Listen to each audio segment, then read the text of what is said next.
반갑습니다. 방금 소개받은 주식회사 유변의 임재환입니다. 저는 그 기업 교육 분야에 대해서 우리가 인터넷이란 것이 어떻게 영향을 줬는지 좀 역사적으로 고찰들을 좀 많이 했습니다. 기업 교육이라고 하는 부분들은 사실은 뭐 정의에 따라서 좀 협의로도 뭐 정의도 하고 광의로도 접의를 합니다. 보통 저희들이 이제 교육학적인 관점에서 임직원들의 뭐 전문 지식을 또는 뭐 능력을 강화한다 이렇게 했을 때는 뭐 협의로 좀 이해가 되는 부분이고, 요즘 이제 HRD 관점에서는 인적자원 개발을 통해서 사실은 경력도 개발하고 조직까지도 개발하자라는 어떤 포괄적인 측면으로 가는 부분들은 우리가 이제 광의적으로 정의를 한다라고 합니다. 그래서 보통 이제 HRD 관점에서는 교육 훈련을 넘어서 이렇게 정의하는 부분이 일반적이다 이렇게 볼 수 있습니다. 근데 오늘 우리가 다루는 주제의 특성상 오늘 테마들은 약간 협의에 가깝게 이렇게 좀 정의를 하면서 설명을 좀 드리도록 하겠습니다. 그리고 기업 교육에서는 역량이라는 부분이 굉장히 중요합니다. 실질적으로 우리가 뭐 교육이라든지 성장을 통해서 어떤 효과들이 사실은 현장에서 드러나는가가 굉장히 중요하기 때문에, 그래서 임직원들의 역량이라고 하는 어떤 그런 테마들을 가지고 있고요. 그 역량들을 보통 저희들이 일반적으로 나눌 때는 공통 역량, 리더십 역량, 직무 역량 이렇게 많이 구분을 합니다. 사실은 이제 대학까지의 교육들에서 우리가 획득되는 역량들이 보면은 대부분 이제 직무 역량들이 좀 많이 있고, 그리고 공통 역량에 있어서는 사실은 성적이 굉장히 높음에도 불구하고 좀 부족한 사람도 있고, 또 뭐 성적이 조금 낮다 하더라도 높은 사람도 있고, 그리고 이제 리더십 역량의 경우들은 사실은 약간 블랙박스입니다. 블랙박스이지만 사실은 성장 과정에서 리더십 역량들이 굉장히 좀 강화되는 그런 많은 인재들을 우리가 보고 있습니다. 기업 교육은 일반적으로 요즘은 정의되는 방식을 보면은 이제 70대, 20대, 10의 법칙으로 이야기를 많이 합니다. 한때 우리가 교육계에서는 이 기업 교육은 형식 교육을 통해서 강화돼야 된다라는 그런 인식들이 있었지만, 지금 최근에 이제 조사된 바에 의하면은 우리 현장에서 일하고 있는 사람들의 역량이라고 하는 것은 온더 잡에서 사실 일을 하면서 거의 역량의 70%를 획득하게 되고, 그리고 상사의 조언과 여러 가지 코칭을 통해서 우리가 이제 사회적 학습이라고 하는 걸 통해서 한 20%의 역량이 획득이 되고, 단지 10%의 역량만이 우리가 교육을 통해서 학습을 통해서 이루어진다, 이런 어떤 접근법들을 많이 하고 있습니다. 인터넷 도입에 따라서 이게 어떻게 효과를 줬냐를 보기 위해서는 우리가 인터넷 도입 전과 도입 시기와 도입 후들을 서로 이제 비교해보는 그런 관점들이 필요할 것 같습니다. 그래서 조금 세분화해서 인터넷 도입이 전인 60년대, 70년대의 기업 교육은 어떻게 했지라는 것들을 한 번 더 볼 필요가 있는데요. 사실 저희가 이제 삼성인재개발원이 1957년에 설립을 해서 이제 사실은 기업 교육이라는 것이 시작됐다 이런 이야기를 많이 합니다. 근데 조금 이제 놀라운 거를 비교해 보면은 우리가 사실은 연수원에서 가장 유명한 연수원이 GE가 만든 크론톤필 연수원입니다.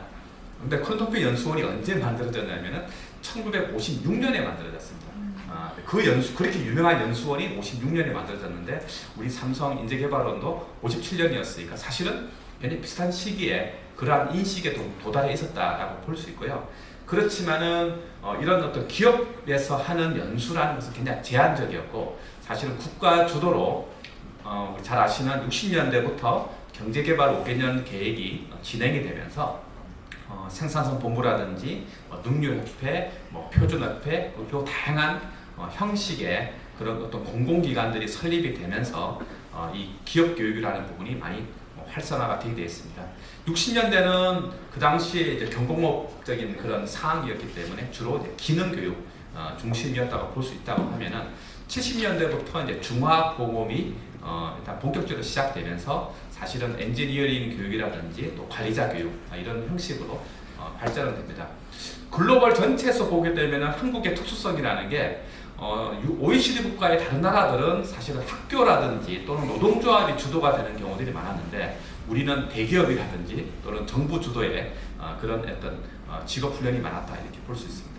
1980년대, 90년대에 오면은 사실은 이제 조금 더 고도화가 되죠. 고도화가 되어서 그 당시로 보면은 이제 MBA라고 하는 그런 개념들도 등장을 하고 연수원을 통해서 보다 좀 넓게 교육을 하는 부분이 등장합니다. 그래서 뭐 제 경험으로 보더라도 90년대 대기업의 상황에서는 거의 6개월간 연수를 했습니다. 그러니까 6개월간 아무 일도 안 하고 배치를 안 하고 그냥 연수원에서 공부만 하는 이런 시절이 이제 90년대의 그런 상황들이었고 그러니까 그만큼 이제 다르게 표현하면은 학교에서 배우는 거하고 우리가 기업에서 뭔가 해야 되는 일하고 이런 갭들이 너무 컸던 거죠. 그 갭을 줄이기 위해서 기업들이 6개월 정도를 들여가지고 이 사람들이 현장에서 일을 할 수 있는 이런 어떤 변환들을 하게 되어 있습니다. 그런데도 불구하고 97년도에 우리가 이제 금융위기가 오면서 기업 교육이 완전히 변합니다. 그래서 6개월씩 하는 그런 교육은 이제 사라지게 되죠. 사라지게 되고 뭐 보통 이제 한 보름이라든지 한 달 정도 교육을 하고 빠르게 배치하면서 이 교육이 정말 이 사람한테 현실적인 효과를 내는 그런 교육인가에 대해서 계속 이제 질문하는 그래서 성과 위주의 교육 체제로 완전히 전환하는 계기가 97년도입니다. 그리고 아까 많은 분들이 설명해 주신 것처럼 90년대 중반이 기업 교육에 있어서도 멀티미디어 교육 시대라는 부분이 있었고 이 부분이 다시 인터넷 교육으로 전환되는 그런 이행기라고도 볼 수가 있습니다. 그래서 저희가 이제 보통 이제 비디오를 통해서 이제 교육받았던 부분들, CD롬을 통해서 교육받았던 부분들이 한 5년에서 10년 정도 이렇게 있었습니다. 이런 교육이 있었던 부분들은 우리가 90년대에는 미국이나 일본의 그 기업의 내용들을 우리가 배워야 했던 거였거든요. 사실은 우리가 이제 이렇게 강의를 할 수 있는 분이 한국에 많았다고 하면 좀 달랐을 건데 우리가 강의를 직접적으로 대면 교육을 하더라도 그거를 가르칠 수 있는 분이 많지 않았습니다. 그래서 특히나 이제 식스 시그마 같은 경우는 그때 우리 대기업에서는 거의 보편적으로 했던 부분인데 저희들 식스 시그마 교육은 대부분 비디오 테이프하고 CD롬으로 배울 수밖에 없었습니다. 그 외국인들이 하는 그 내용을 그냥 보고 배우는 부분이었기 때문에 그 당시 멀티미디어의 어떤 그런 교육 환경이라는 것이 단순한 형식적인 내용뿐만 아니라 내용적인 그런 어떤 이슈들하고도 많이 결부되어 있었고 어쨌든 인터넷 교육에 직전까지 했던 부분이 제가 CBT라고 보통 표현하는 이제 바로 이제 상호작용을 할 수 있는 이런 어떤 단계까지 저희가 진화를 하게 됩니다. 대충 한 99년, 2000년 이 정도 되면은 인터넷이라고 하는 부분이 저희 기업 교육에 본격적으로 접목이 됩니다. 근데 국내에서는 사실은 그 GVA와 같은 약간의 어떤 한국적인 그런 프레임워크들을 만들어내는 그런 기술적인 어떤 접근이 있었습니다. 그래서 한동안 GVA를 활용을 해서 기업 교육을 인터넷과 접목시키는 그런 어떤 노력들이 있었고요. 근데 우리가 아까도 말씀하신 것처럼 웹이라고 하는 부분들이죠. HTML 같은 웹 접근들이 생기면서 조금 더 보편적인 어떤 형식의 인터넷 교육 체계로 넘어가게 되고 미디어 측면에서는 이제 플래시라고 하는 부분들이 우리 기업 교육에는 보편적인 그런 어떤 도구 체계로 들어오게 됩니다. 그리고 모바일 시대가 되면서 HTML5의 형식으로 조금 더 표준화되는 이런 형식이 되면서 다양한 어떤 기기들을 활용하는 그런 교육으로 발전하게 됩니다. 대충 95년부터 2001년 사이에 굉장히 많은 어떤 제도적인 어떤 변화들이 생깁니다. 그래서 우리가 이제 95년도에 고용보험이라고 하는 체계에서 직업능력 개발 이런 체계가 좀 들어오게 되고 이런 것을 통해서 이제 기업 교육이 완전히 좀 이렇게 전혀 다른 양태를 띠게 됩니다. 그리고 법률적으로는 근로자 직업훈련 촉진법이라는 부분이 99년도에 본격적으로 시행이 되었고요. 그때 이제 전국적으로 한 7개 정도 기업에서 원격 훈련에 대한 어떤 시범 사업들을 전개합니다. 그러고 나서 본격적으로 2000년부터 원격 훈련 기관들이 설립이 되고 실질적인 어떤 원격 교육 체제로 전환들이 일어나게 됩니다. 그때 이제 유명한 회사들 99년도에 휴넷, 말파코, 2000년에 유비온, 크레듀는 지금 이제 멀티 캠퍼스라는 이름으로 되어 있습니다. 그리고 고려 아카데미 등등의 많은 회사들이 설립이 이때 이루어지게 됩니다. 이러닝 발전 형태에 따라서 이제 기업 교육들은 다양한 형태를 띠게 되는데요.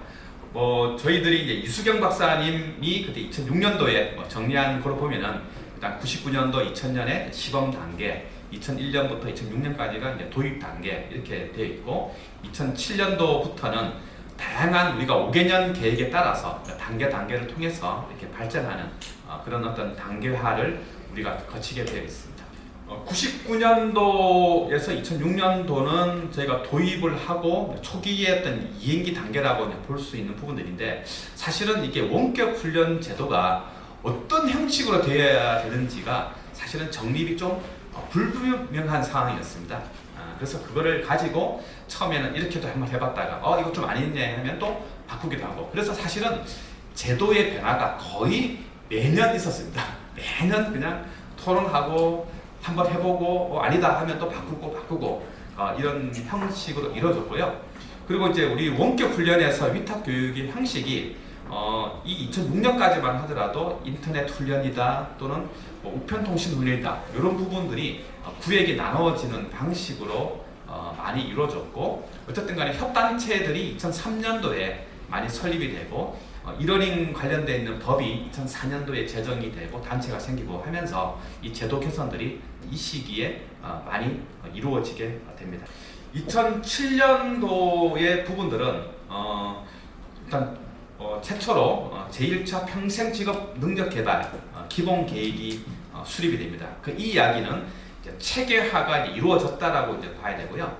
2006년도가 이러닝에 대한 가장 많은, 이 앞으로 어떻게 갈 것이냐에 대한 가장 많이 토론이 이루어졌던 해입니다. 그래서 1년 동안 토론을 하고 2007년도에 이 기본 계획에 그 내용들을 넣어서 하게 됩니다. 그때 좀 중요했던 부분들이 체계화와 관련되어서 중요했던 부분들이 있었고, 그리고 이제 문제로 지적됐던 부분이 인터넷 교육임에도 불구하고 대기업들은 거의 보편적으로 이미 이러닝을 하고 있는 상황이었지만 중소기업들의 경우는 거의 그 당시에도 거의 활용이 안 되고 있던 상황이었습니다. 그래서 대기업과 중소기업의 격차를 어떻게 해소할 것이냐라는 것이 굉장히 중요한 어떤 아젠다였고, 이 문제를 해결하는 방향으로 그 이후에 많은 부분들이 제도화가 이루어지게 됩니다. 그리고 이제 또 대표적인 사례로 보면 이제 베스트 HRD라고 해서 대기업뿐만 아니라 중소기업에서 왜 HRD가 잘 안 되느냐를 보니까 사실은 HR 체계가 중소기업에 없는 거예요. 그러니까 교육 담당자 또는 HR 담당자가 회사에 없다 보니까 이러닝 훈련이 이 중소기업에서는 이루어질 수가 없는 거죠. 그래서 베스트 HRD라고 하는 새로운 체계가 만들어져서 직접 중소기업에 가서 HR 체계를 만들어주는 그런 어떤 인증 사업들이 쭉 이루어집니다. 그러니까 이 부분이 사실은 우리 기업 교육에 있어서는 굉장히 중요한 어떤 계기가 되었다 이렇게 볼 수 있습니다. 그리고 이제 아까 말씀드린 것처럼 이제 대기업하고 중소기업 격차를 해소한다는 측면이 부각이 됐는데, 한편에서는 대기업에 대한 지원이 좀 줄어드는 거죠.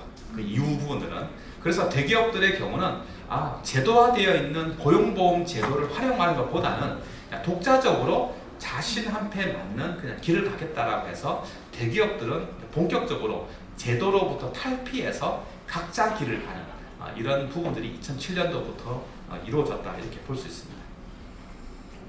네, 2차 이제 기본 계획이 만들어지는 시기가 되면은 대략적으로 이제 우리 전체 노동자 중에서 20% 정도가 직업 능력에서 이렇게 참여하는 부분이고, 대부분의 경우가 이제 이러닝을 통해서 훈련에 참여하는 부분이 생깁니다. 그래서 이때 이제 했던 부분이 재직자라고 하는 부분을 좀 넘어서 이제 구직자에게도 교육을 좀 해야 된다라고 해서 만들어졌던 부분이 내일 배움 카드제입니다. 그래서 내일 배움 카드제가 구직자를 대상으로 하게 되어 있고, 그리고 실질적인 어떤 질 관리 체계가 이제 만들어집니다. 그래서 직업 능력 심사 평가원이라고 하는 부분이 2015년에 설립이 되어서 제도적인 정비를 하게 되어 있습니다. 그리고 이때 이제 많은 혁신들이 이루어져서 소셜 러닝이라든지 블렌디드 러닝이라든지 마이크로 러닝과 같은 지금의 어떤 HRD 체계에서 아주 보편화되어 있는 그런 기법들이 이때 거의 다 만들어져서 이렇게 일반화되는 그런 걸로 가게 되어 있습니다. 그리고 이제 3차, 4차 부분들이 이제 만들어졌던 부분은 최근에 이제 미래교육 또는 미래훈련 체계들이 접목이 되면서 부트캠프와 같은 생깁니다. 최근의 대표적인 사례들은 삼성전자에서 이제 결국 이제 인터넷 기반의 플랫폼과 AI를 결합하는 그러니까 이런 어떤 모델들이 이제 나오기 시작했습니다. 그래서 사실은 이제 뭐 특히 삼성전자의 경우들은 보안 이슈가 있기 때문에 자체의 프라이빗 LMM을 만들었습니다. 만들어서 이런 프라이빗 LMM을 기반으로 해서 다양한 학습들을 해나가는 이런 어떤 모델링들이 만들어지고 있고요. 삼성전자의 또 다른 이제 부서로서의 DX 사업부 같은 경우는 전 세계에 굉장히 많은 직원들과 판매 그 세일즈맨들을 가지고 있죠. 이 사람들을 교육하기 위해서 언어와 관련되어 있는 부분을 넘어가는 부분들을 이제 그 인공지능을 활용을 해서 이제 플랫폼화해서 하는 서비스까지도 지금 진화를 하고 있습니다. 그래서 이제 앞으로의 시사점을 보게 되면 결국은 이제부터는 AI가 접목되는 이제 기업 교육 체제로 전환을 하는 부분이고, 그래서 이 부분을 제도화하는 것이 맞는가에 대해서는 좀 의문을 좀 가져야 된다. 그래서 그동안에 우리가 한 20년 동안으로 봤을 때는 인터넷 교육과 관련되어 있는 부분을 너무 이제 정부에서 너무 약간 제도화하는 그런 측면으로 이제 많이 해왔다고 하면은 이 AI 시대에서는 보다 기업들이 또는 다양한 민간의 훈련 기관들이 좀 더 자율적으로 할 수 있는 이런 부분이 훨씬 더 필요하고 글로벌에 더 확장할 수 있는 이런 기회를 주는 것들이 더 맞다라고 생각합니다. 네, 감사합니다.